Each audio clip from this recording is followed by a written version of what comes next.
This is Jonathan Pollard speaking.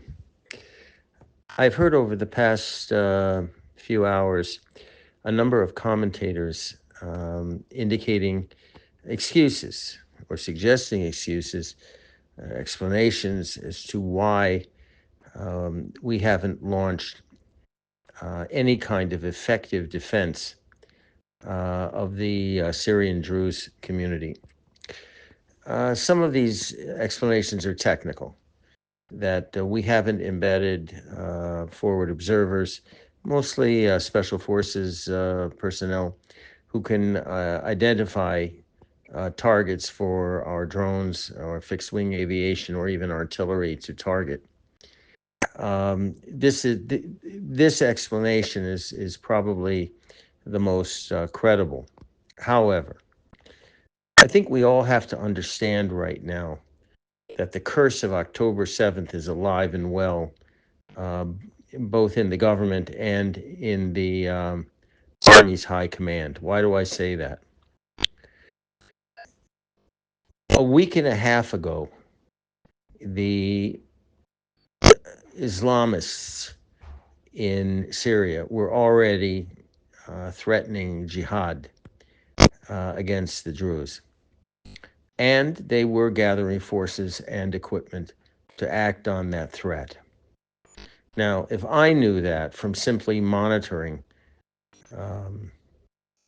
open source internet traffic, I'm sure, or I hope, that that Army intelligence and maybe even the Mossad were aware of this as well.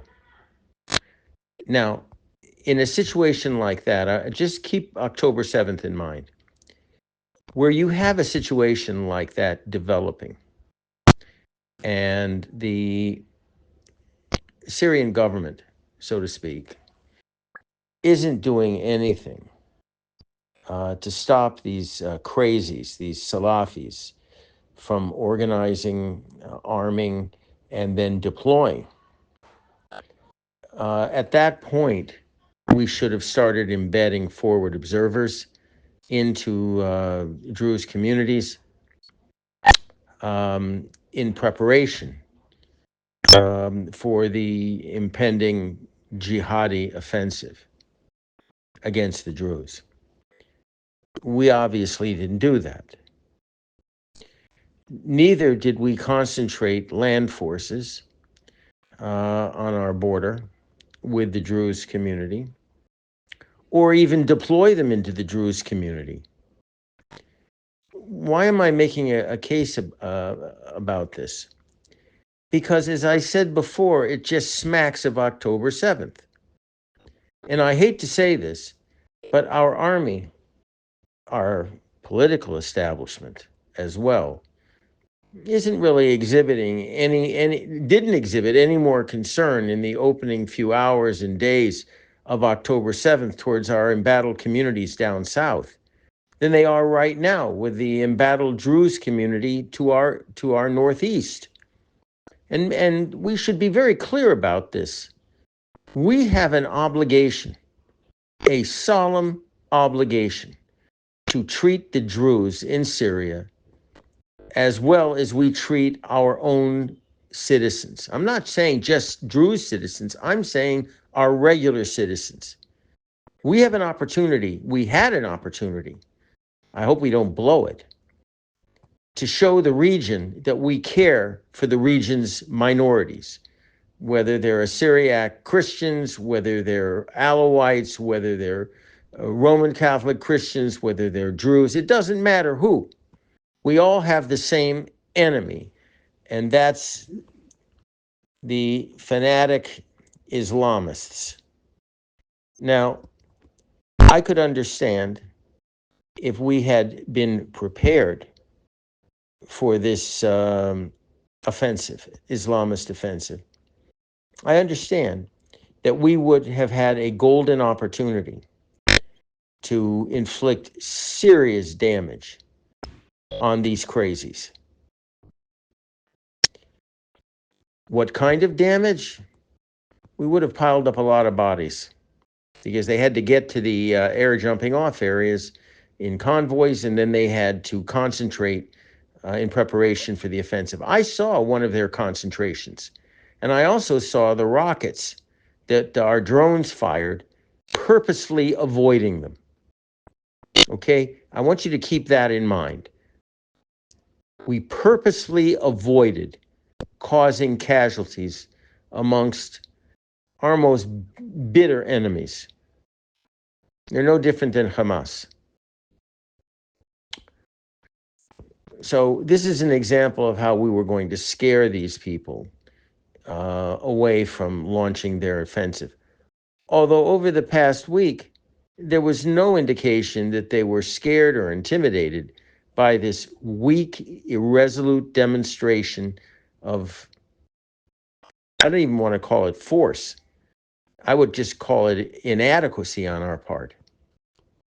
So today, as we enter Shabbat, there was a strike, an Israeli airstrike in Sweden. Looked like a heavy piece of ordnance, maybe a 2,000-pound bomb. And my response to that is big deal. One bomb, one strike. I'm sorry, it just doesn't add up. And then we followed that up with a strike on al-Julani's palace. This is Bashar Assad's old digs, just on the outskirts of Damascus. Okay, and my response to that is, and? You want to impress these people? You rack up the bodies. Instead of one bomb on this palace in Damascus, we should have waited till he was there, Julani, or enough of them, of his staff was there, and then just level the place. We can take the place under artillery fire, for heaven's sake. Long-range artillery fire. We can take it under bombardment. If we had leveled the place and then gone after power stations and the like, and then launched a full court aerial campaign against the Islamists that are encircling the al-Suwaida at the Druze mountain in southern Syria.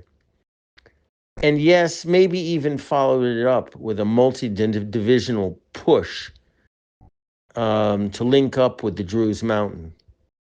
Then I would say, okay, we kind of know what we're doing. The use of airborne forces to block off retreats, fast-moving armored and mechanized columns to encircle and annihilate the deployed Salafis, and joining up in a common border with the Druze community in the south while expelling every single Sunni that lives south of that border. If we had done that, I would say, okay, we learned something from October 1st. And remember, Ayal Zamir, our new Ramat Kal, is an armored guy. He's not special forces. He's armored. I've seen no evidence of his understanding of armored warfare or mobile warfare at all.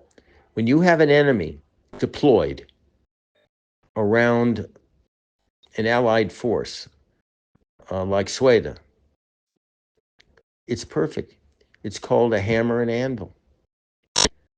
The anvil is Sweden, and you ferry a helicopter in forces to stiffen the resistance there, while our mechanized and armored forces strike to the rear of the Salafis.